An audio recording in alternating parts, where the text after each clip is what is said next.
and so obviously it depicts in these really kind of simple but striking use of line and painting technique, this landscape that we can all immediately understand, even if we've never seen it before. But it's a landscape that takes us through from this idea of cultivation with this kind of these sunflowers at the front to this sense of farmland because we've got a fence, and to what looks like a big, rich river, and then with some buildings sitting on the edge of that river, and then the painting,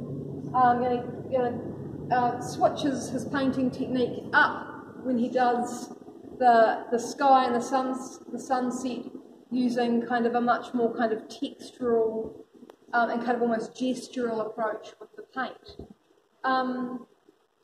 There's a real simplicity in the work in that it's all there for us.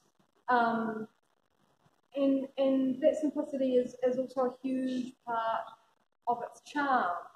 And it kind of talks, I think, let's think about the history of landscape painting. I mean, boy, is it a dominant and strong history, and often they're idealised, right? They're kind of landscapes that you can never quite grab at ourselves. They're often other or elsewhere, and what Giannis is not is that.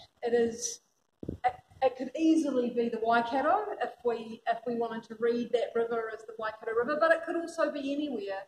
But the delight is that it is definitely from here, and yet there's just a lovely kind of glorious rendering of that landscape in the work.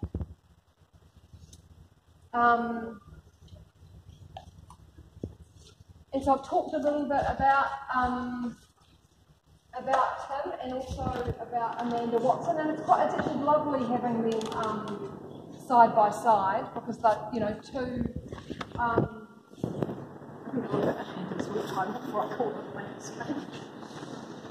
Landscape versus place. Two landscapes, two Waikato-based artists. And I must say, Tim is very close to my heart. I taught with him at Winty 5 years, and also was very aware of Amanda's work from my time in the Waikato. But it's great to be able to kind of look at these two and thinking about different approaches to painting. And Tim, he's one of those, like from a distance, there's this kind of incredible detail in his work, and actually that detail kind of dissipates the closer you get to the canvas, because you actually start to read all this incredible abstracted line and actually very kind of gestural mark making in the work, and that's quite an extraordinary thing, and certainly not easy to achieve. And here he kind of, the image is kind of, and it must be the painter in the room might be able to tell me, but I think because of the paints he's using at different times, that the images have kind of almost a watery effect over the top of the background. How do you know what he used? No, I don't. I don't